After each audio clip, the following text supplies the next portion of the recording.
Hello, my name is Vincent Covello, and I would like to share with you in this segment information about the Joint Information Center, particularly as it might be used in a public health emergency or crisis. The standard definition of a JIC is as follows.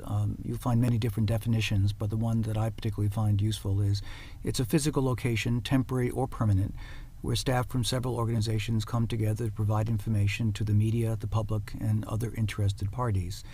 The JIC is a place where the public information officers can come together to collect information, coordinate information, and finally to disseminate the information during a crisis or an emergency. You see in this particular slide a jigsaw because we're trying to fit all the different pieces together that go into communicating during a crisis or emergency into a set that becomes a coordinated whole. The overarching purpose of a JIC is actually to establish relationships among the public information officers, which in turn establish relationships among the many partners involved in responding to a crisis. I should also mention that it's important to know that JICs are required and mandated under federal law to actually be implemented and initiated in certain types of public health emergencies and disasters. The functions of a JIC are multiple, but the ones that I consider most important is that it provides information to the media as the primary stakeholder, but to other stakeholders. Information, number one, is that it's consistent, that it's coordinated, that it's accurate, accessible, timely, meaning we're among the first to share information about an issue, and finally that it's also complete. I should mention in the world of social media, being first and accurate is critical. Why? Because information communicates very quickly.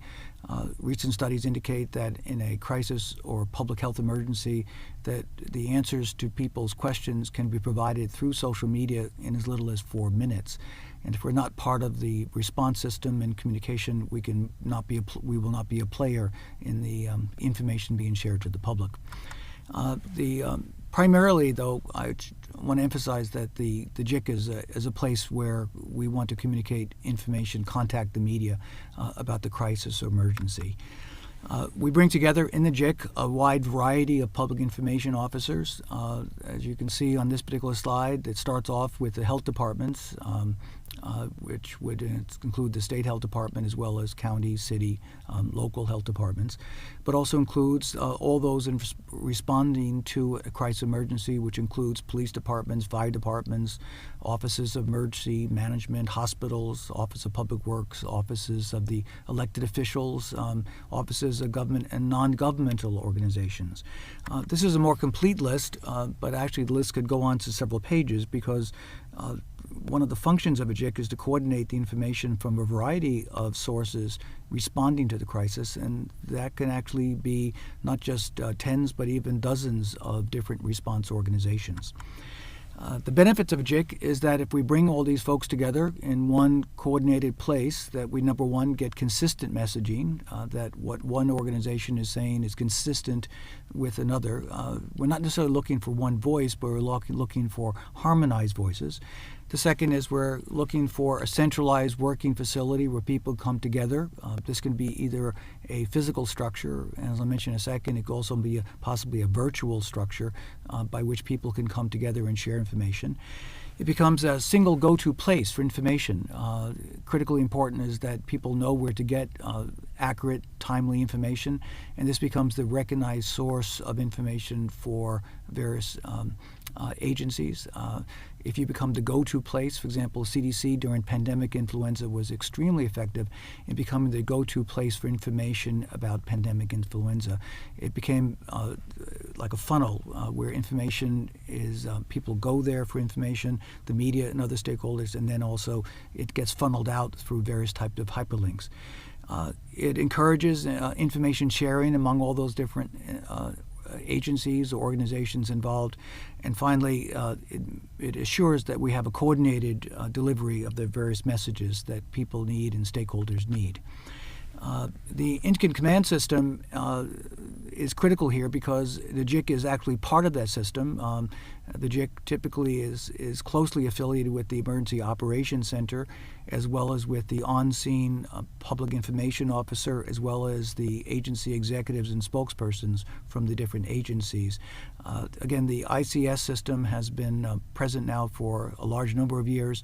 It becomes the standardized way by which we respond to emergencies and crises. The JIC also fits into the National Incident Management System, referred to sometimes as NIMS.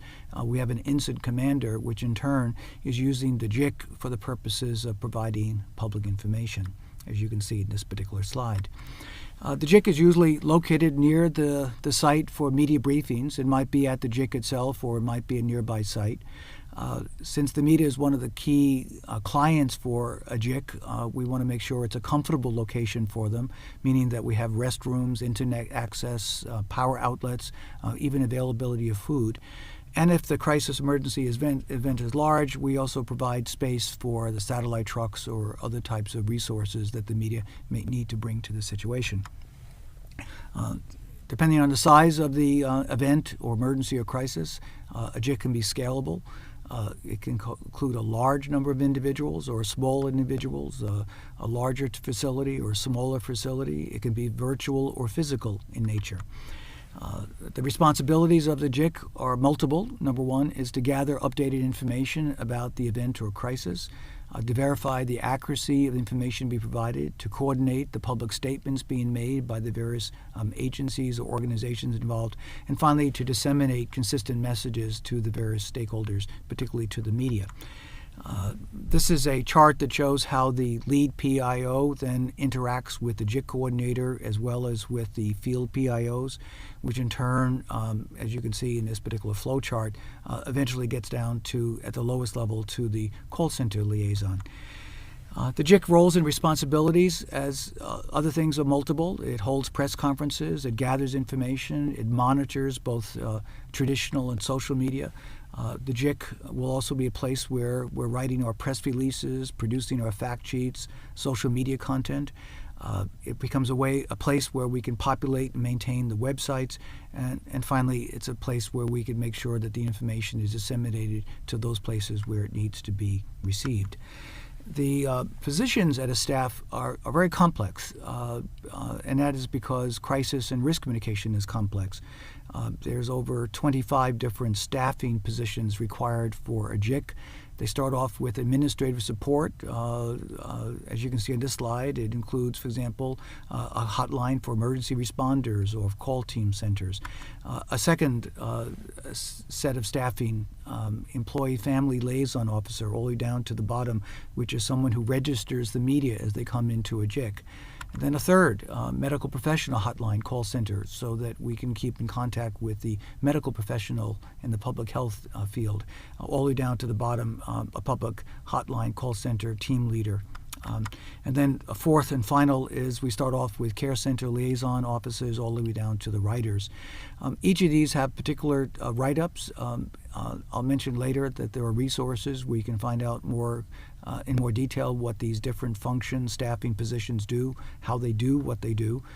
But I do want to say that in many ways I think of these staffing positions as if you had 30 children and you had to go to Disney World and you could not afford to take them all. Which one do you leave behind? Well, it's a difficult problem. Why? Because each of these functions is critically important.